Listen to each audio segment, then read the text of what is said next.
So if you're planning to visit here in Macau, you might wanna consider saving this video. Baka hindi mo na ito mabalikan ulit and pwede mo itong share sa iba. According sa kanilang Macau tourism website na pwede nyong panoorin at ilalagay ko yung link sa baba sa comment section, meron silang 30 sites Macau World Heritage.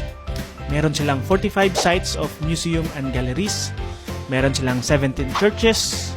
Meron din silang 17 temples, 16 gardens, 4 fortresses, and 41 site other attractions.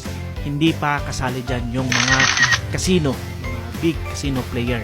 That's why I'm planning to make a content each and every one of them in this TikTok account. Halimbawa, dito sa kanilang fortress, Macau is virtually surrounded by the sea and centuries ago built hilltop fortresses to repel foreign and domestic invaders. Today, these sturdy stone guardians stand in silent witness to a turbulent history as well as affording sweeping views of the city below. So meron silang 4 na fortresses.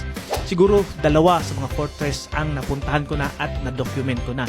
Ito ang Gia Hill Fortress at ito din yung Mount Fortress. Merong 4 sila. And lahat ng nabanggit sa listahang ito, iisa-isahin natin na i-feature since I have all the time here in Macau. Like sa kanilang Macau World Heritage Site, merong mga nakalista. Ama Temple here in Bara, Headquarter Building of Marine and Water Bureau, Lilaw Square, Mandarin House, St. Laurent Church, and Forecourt. Marami sa listahan dyan, hindi ko napapangalanan. I-post nyo na lang. Because as much as possible, I will try to make this content as briefly as 3 or 4 minutes. And para mahimay natin sa ibang video ang mga specific tourist destination spot sa Macau. Interesado ako sa mga pangalan na nabanggit kasi hindi ko pa ito napuntahan at yung iba napuntahan ko na pero dinaanan ko lang at yun pala yung pangalan niya. Like sa mga churches, to name a few, St. Lawrence Church and Forecourt, St. Joseph Seminary Church, Chapel of Our Lady of Penha, Chapel of St. Francis Xavier, St. Augustine Church. Yung ibang church dito halos magkatabi lang, walking distance lang siya, kaya parang nag-church hopping ka na din.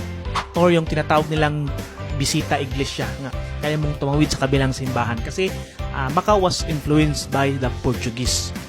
Or you can check my profile here on TikTok and scroll down sa mga old videos na nagawan ko na regarding sa mga travel destination spot dito sa Macau. Well, including the facts and details, like for example, pinakasikat church, St. Paul Church ruin, makikita nyo sa 20 MOP bill.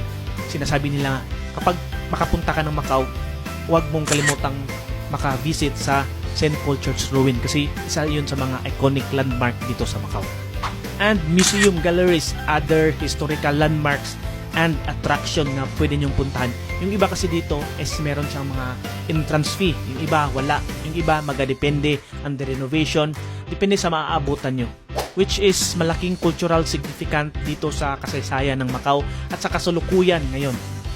Merong mga less visited tourist destination sites sapagkat sadyain talaga siya na puntahan ng mga tourist and hirap yung transportation papunta doon at masyadong hindi siya sikat na pinupuntahan kasi karamihan sa mga tourist dito nagde-daytour lang at yung habol lang talaga nila dito is yung mga casino na madaling puntahan kasi mayroong mga free buses at nakapag Instagram or picture na sila sa kanilang mga travel goals. So ito yung mga UNESCO listed heritage site dito sa Macau.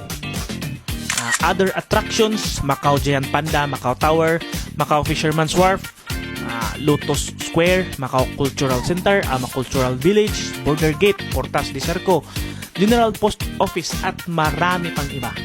Just to name a few, napuntahan ko na yung iba, na-i-detalye ko na yung iba. And ngayon, sa next video, as much as possible, I will isa-isahin natin, himayin sa mga mapupuntahan natin at pupuntahan pa. Hahanapin, pero dito sa website nila na ilalagay ko sa comment section, pwede nyong i-navigate ang map kasi meron silang map kung saan makapagplano kayo kung anong gusto nyong puntahan. And that's it guys. If you want to know more about life and story here in Macau, don't forget to follow this TikTok account or kung saang platform natin ito napanood because I'll be sharing you more travel tips, guide and advice and as well as this type of content. Again, thank you for watching. Peace! Bye-bye!